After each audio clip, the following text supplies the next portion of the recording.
let's hit the big idea for the unit that we're going to cover next.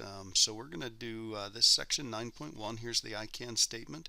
I can graph and solve one-step inequalities. So we'll write the word inequalities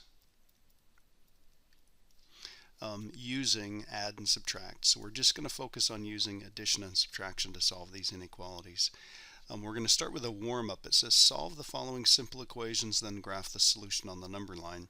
So on this one right here, it's already solved for us. It's just, there's one answer. It just says x equals -4. So we literally just put a dot on -4, call it good. That's how we graph one single answer at a time.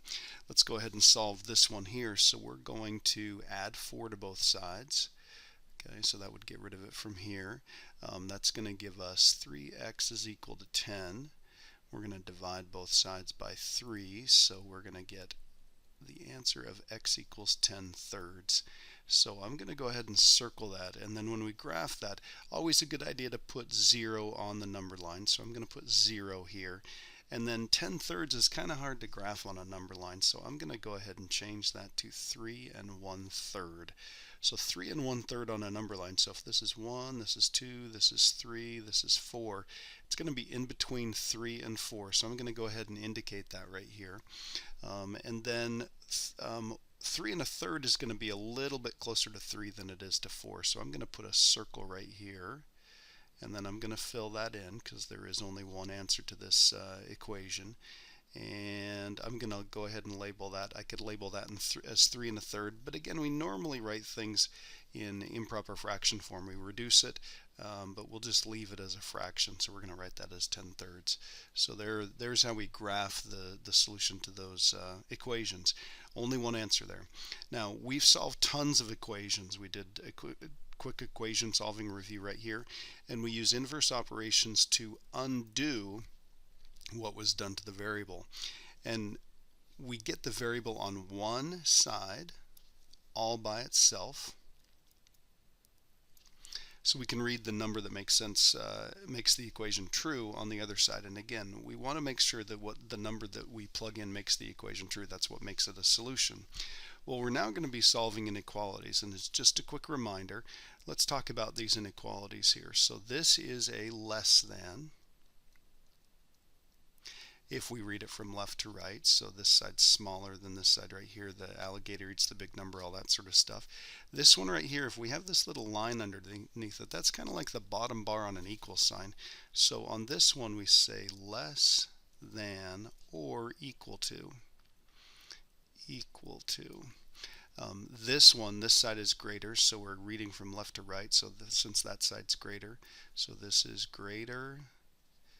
My computer catch up here, come on, greater than, and this one has the little line underneath it, so this is greater than, or, and they can actually be equal. It's okay if they're equal as well. So here's how we use the symbols. So 3 is smaller than 5, so this would be a less than if we go this way. So 3 is less than 5. 10 and -6, 10 and -6. So this is the smaller one, it's more negative, so we would have to go this way. 10 is greater than -6. We've got 8 and 2, this is the bigger one, so we'd go that way. And then we've got -8 and -2. So all I did was just put a negative in front of each one of these. So let's think about that. This is the one that's smaller. It's further to the left on the number line, so this would be that way. Now what I want you to take note of right now, and we're going to emphasize this as we go through, these inequalities should make sense if they're read forward or if they're read backward. So we normally read things from left to right going this way, but if we read it the other way, they should make perfect sense also. So let's do this. This is the bigger side of that inequality, so this would be the greater one. So is -2 greater than -8? It is. Okay, it's further to the right. On this one right here, this says 2. This is the smaller side, so this would be 2 is less than 8 if we read it backwards. Totally fine there. And then -6 is less than -10, or sorry, -6 is less than 10. That's also true. And then 5, this is the bigger side, so this would be 5. Reading backwards, 5 is greater than 3. and that one's also true. Now, one more thing I do want you to take note of is, what if we took something and we did something like this? We said 3 and 3. Well, clearly the best inequality that we could put there would be that they're actually equal to each other, but we could do this. We could say that they are that 3 is less than or equal to 3, because that qualifies. It is actually equal to. And if we did something like -5 and -5, we could do this, as long as it's got that equal to in there. Now, that would be a little bit silly. We normally don't do something like that, but those actually would work. Okay. Let's see. Okay, now let's talk about specifically when we're solving inequalities. Now, as a review, when we're solving equations, we usually get one single answer. But when we're solving inequalities, we'll actually get a range of answers. We'll get a whole bunch of answers. Okay. So the good news is that solving inequalities is very similar to solving equations. In fact, we solve them in almost an identical way. We just need to be careful with a couple of operations. So today we're just going to focus on adding and subtracting. So I want you to take a look at this exploration right here. We've got the same numbers right here. So we've got put the correct inequality between the numbers. So here are the original set of numbers. Perform the same operation on both sides. So there's the operation, and then put the correct inequality between the two new numbers. So let's start with 10 and 20. 10 is smaller than 20, so I'm going to do a less than. It says go ahead and perform the operation, so we're going to add 5 to both of these. So this is going to be a 15 and this is going to be a 25. And then it says put the correct inequality in between the two numbers. Well, if we're adding 5 to each one of these, basically we're sliding them both up the same amount on the number line. So that's not going to change their order. So it's still going to be a less than. On this one right here, we're going to start off with the 10 and 20. Again, this is a less than. We're going to subtract 6, so this is going to be a 4 here, and this is going to be a 14 here. 4 is still less than 14, so we're going to leave it that way. And again, basically what we're doing is we're just sliding each one of these numbers back 6 on the number line, so we're not changing the order at all. So if you add or subtract, it doesn't change the direction of the inequality. So let's go ahead and write that down. So adding and subtracting does not, or do not, change the direction of the inequality. So keep that in mind. If you're going through and you're solving an inequality, as long as you're adding and subtracting to both sides, same thing to both sides, doesn't change the direction of the inequality. Now, again, since we're going to be doing a bunch of graphing, let's just make sure that we do a quick review of that. These are already inequalities that are solved. If you followed through with 9.0 and watched that video and did a little bit of that assignment, this is kind of a review. So if you did that, you may want to skip this if you already know how to do these. If not, make sure you watch these. We'll go through this quickly. So this is x is less than 5. So I always like to put 0 on the number line as kind of a reference point.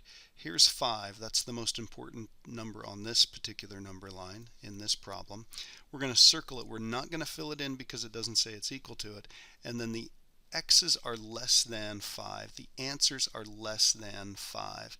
And if you watch that 9.0 video that I did on how to graph inequalities, I said I've had a lot of luck with students thinking of, instead of saying the number, or sorry, the variable, saying the word answers. So the answers are less than 5. So the answers are less than 5. So they're on this side of 5. They're on the left side of 5.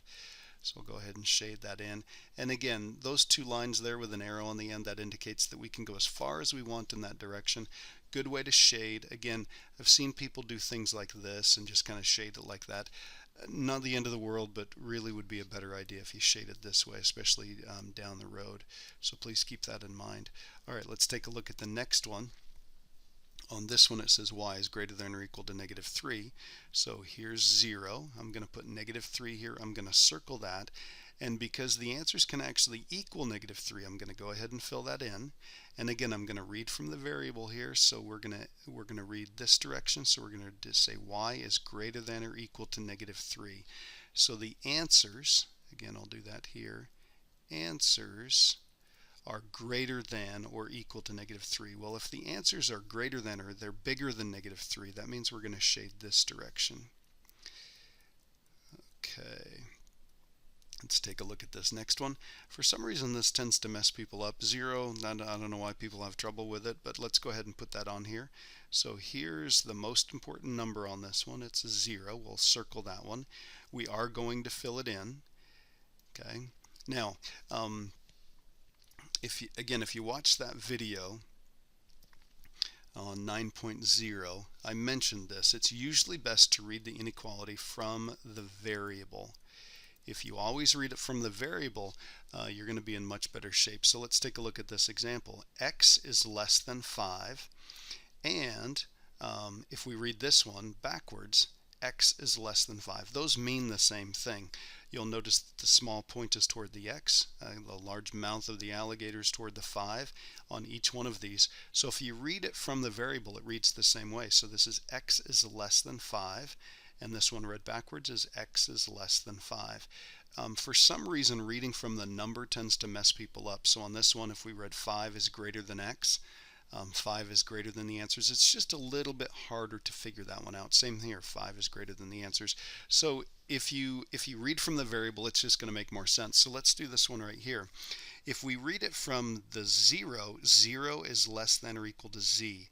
That's kind of tough to understand, but Z is greater than or equal to 0. That means the answers are greater than or equal to 0. So that means the answers have got to be on this side, the bigger side. So we're going to go that way.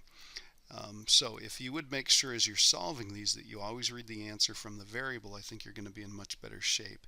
So we're going to go through and solve some of these, and then we're going to graph them. So it says solve the inequality and graph the solution. So that's what we're going to do. On example 2a, we want to solve this. So that means we want to get the variable by itself. So we are going to add 10 to both sides. So I'll add 10 to both sides. Now again, what we're doing is we're just sliding both of these sides up 10 units. That doesn't change the direction of the inequality. So we get X is less than or equal to, it's going to be the same inequality, and then over on this side we're going to have a 15. So there's the answer. Make that look just a tad better. So I'm going to put 0 on here. I'm going to put 15 because that's the most important number on this particular one. I am going to fill it in because it can actually equal 15. That little bottom part of the equal sign tells me that we can do that. And then again, I'm going to read it from the variable. So X is less than or equal to 15, or in other words, the answers are less than or equal to 15. So the less than side would be over here. Now, some of you may have been told by an elementary school teacher or something like that that you can just go in the direction that it points. So if it points that way, you shade that way, and if it points the other way, you can shade the other way. Please don't do that. That works if the variable is always on the left side. If it's not on the left side, then it's the exact opposite. I would rather have you think about it and read it from the variable. So please do that. So there's the answer to A. So here comes B. We're going to go ahead and solve this one. So we've got to get the R by itself. So we're going to subtract 6 from both sides. Those are going to cancel to be a 0. So we have an R over here. Remember, subtracting just slides both of these sides down 6 units on the number line. So subtracting doesn't change the order. We get a -7. There's our answer. So I'm going to put 0 on here. I'm going to put -7. I'm going to circle that, and then I'm going to come back and think, do I need to fill it in? On this particular one, I do need to fill it in. And we want to make sure that we read from the variable. So the answers R is greater than, this is the bigger side over here, small point toward the -7. So the answers are greater than or equal to -7. So the greater than side would be this direction right here. So here's a perfect example of why that rule that you may have been told before does not work. The arrow points that way, but we actually shade this way because the R is on the other side. If we were to read it the other way from the -7, -7 is less than or equal to all of the answers. So that means it's the smallest number that actually works. So there's our border there. Again, I find that most people understand reading from the variable a lot easier than reading from the number side. So let's take a look at this one. We're going to subtract 30. We remember subtracting 30 doesn't change the direction of the inequality, so we'll just do that. So we've got n is, again reading from the variable, n is greater than negative 35. So I'm going to put 0 here. I'm going to put negative 35 here. Zero's there just as a reference. We're going to circle the negative 35, and we do not fill it in because it doesn't have that little equal to it. Can't actually equal the negative 35. The answers have got to be greater than negative 35, so we're going to shade this direction. Again, do a little bit of shading right here. So in this case, that negative 35 is the border between the numbers that work and the numbers that don't, and the border itself does not work. Whereas on this one right here, negative 7, that's the border between the numbers that work and the numbers that don't, and the border would actually work. Now I do want you to keep a couple of things in mind. Okay, the solution to an inequality is all the numbers that make the inequality true. Just like when we're solving an equation, we want numbers that make the inequality true. So what numbers will work, or in other words, what numbers will make the equation true in example 2a and example 2c. So let's take a look at 2a. That's this one right here. Well, all of these will work. Okay, anything that's shaded will work. So if you picked, say, 0, and I'm going to do this in blue, if I picked 0, if I plugged in a 0, I would have 0 minus 10 less than or equal to 5. So that would be negative 10 is less than or equal to 5. Is negative 10 less than or equal to 5? It is. Works just fine there. And the border would work also, so let's plug in a 15. This would be 15 minus 10, so that's going to be 5 less than or equal to 5. Is 5 less than or equal to 5? Well, it's not less than 5, but it is equal to 5. Okay, so it does meet that criteria. That's why it says less than or equal. Either one is okay. All right, so any of these would work over here. So these work, the shaded region works, and this one does not work. Okay, so on 2C, what that means is any of the numbers over here would work, anything shaded over here would work, and anything over here would not work. What about negative 35? What about that border right there? It's not shaded in, but let's just double check and see. This would be 30 plus negative 35, and this says greater than negative 5. So this is going to be 30 minus 35. Rewriting that, getting rid of those two symbols. So that's negative 5 greater than negative 5. Is negative 5 greater than negative 5? The answer there is nope. Okay, and that's why the border doesn't work. Anything over here would work. It would make the inequality true. Anything over here would not. All right, that should be enough to get you through the assignment. Just remember, when we're solving an inequality, adding and subtracting does not change the inequality. It doesn't change the direction of the inequality.